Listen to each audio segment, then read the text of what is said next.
Assalomu alaykum. Bugungi videoda dala nazorati tizimidagi o'zgarishlarni ko'rib o'tamiz. Ushbu o'zgarishlar sizlarda ham to'liq videodagi ko'rinishda ishlashi uchun kamida 2.3.0 versiyadan yuqori versiyada bo'lishinglar kerak. Xo'p, ushbu o'zgarishlar nimalar?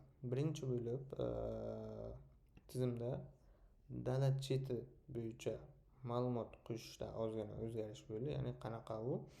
Xo'p, biror bir dala chetini ustiga bosib turib, dala chetidan foydalanish holati deb turib biza ekilgan ko'chat yoki urug' ma'lumotlarini kiritib borayotgandik va qo'shimchasiga ekilmagan bo'limi ham bor edi bizada. Xo'p, yangi 2.3.0 versiyada ekilmagan qismida yangi ekilmagan tugmasi qo'shildi. Qolgan hammasi eski tartibda qoldi. Ya'ni eski tartibda ekilmagan tugmasi yo'q edi va biz ekilmagan qismini qo'lda chizib kiritardik.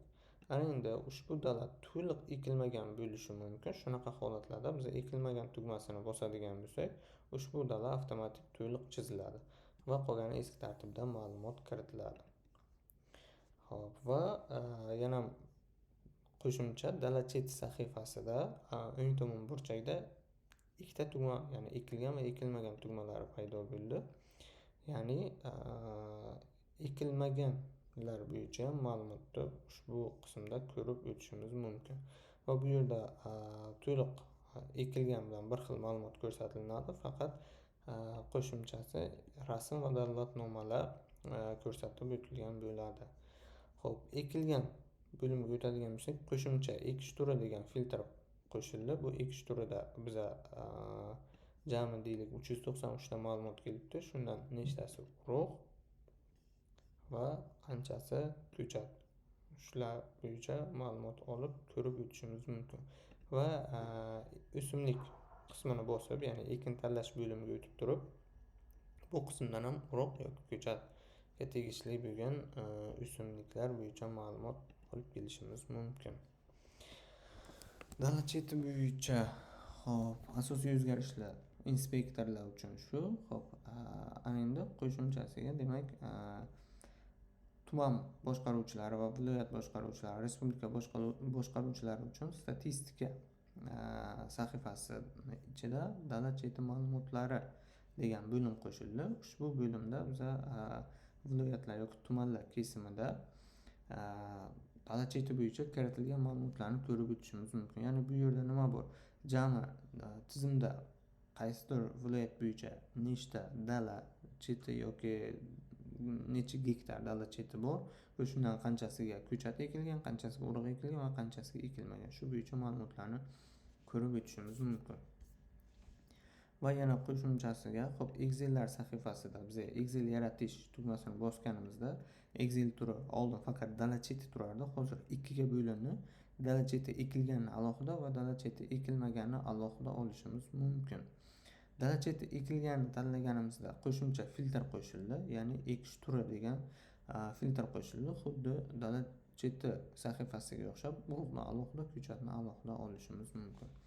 Dala cheti bo'yicha asosiy o'zgarishlar shu va qo'shimcha monitoring qilishda ham o'zgarishlar bo'lib o'tdi. Ya'ni qanaqa? Birinchi bo'lib, zararli organizm aniqlangan dalani qayta monitoring qilishda, demak, to agroko'makchidan ushbu fermer xo'jaligi rahbari agroko'makchiga kirib o'tkazgan ishlovlar yoki tadbirlar haqida qisqacha kommentariy yozmaguncha qayta monitoring o'tkazish imkoni yo'q. Agroko'makchidan fermer xo'jaligi rahbari ma'lumot kiritgandagina qayta monitoring o'tkaza olamiz. Va yana qo'shimcha, ushbu dalani ustiga bosib monitoring qilish tugmasini bossam, quyidagi ko'rinishda ma'lumot ochiladi, lekin ba'zi dalalarda tegishli tuman yoki viloyat kiritilmagan. Deylik, ushbu dalani ustiga bossam, Toshkent viloyati Yuqori Chirchiq tumani turibdi va qo'shimcha ma'lumotni bossam, fermer xo'jaligi rahbari va telefon raqami bor, lekin aynan qaysi manzilda joylashgani haqida ma'lumot yo'q. Va monitoring qilish tugmasini bossam, men quyidagi o'yin ochiladi. Ya'ni ma'lumotlarni to'liq kiritganimdan keyingina monitoring qila olaman. Ya'ni ushbu unikal raqamli dala qayerda joylashgan, shuni manzilni to'liq kiritaman va menga eski holatdagi monitoring qilish oynasi ochiladi va monitoring qilishi mumkin. Xo'p, keyingi o'zgarishlarimiz, demak, agarda ma'lumotlarni noto'g'ri kiritib qo'ysak, yuqoridagi qalamchani bosib turib tahrirlashimiz ham mumkin. Va ana endi keyingi o'zgarishlarga o'tadigan bo'lsak, talqin yangiliklari degan sahifa qo'shildi. Ushbu sahifada har bitta versiyadagi o'zgarishlar, yangiliklar haqida qisqacha ma'lumotlar berib o'tiladi. Rasm, tekst yoki video ko'rinishda ham berilishi mumkin. Va keyingi o'zgarishimiz, demak, biza qo'shimcha, demak, sozlamalar sahifasini qo'shdik. Ushbu sozlamalar sahifasiga o'tib, biz ism, familiya, pochta, telefon raqami va shunga o'xshagan ma'lumotlarimizni yangilashimiz mumkin. Ya'ni qaysi ma'lumotimiz noto'g'ri bo'lsa, to'g'rilab turib, ma'lumotni o'zgartirish tugmasini bosib, o'zgartirib olishimiz mumkin. Yoki bo'lmasam sahifadagi rasmimizni ham aynan ushbu qismdan o'zgartirib olishimiz mumkin. Va eng oxirgi katta o'zgarishlarimizdan bittasi, bizada xarita ochadigan bo'lsak,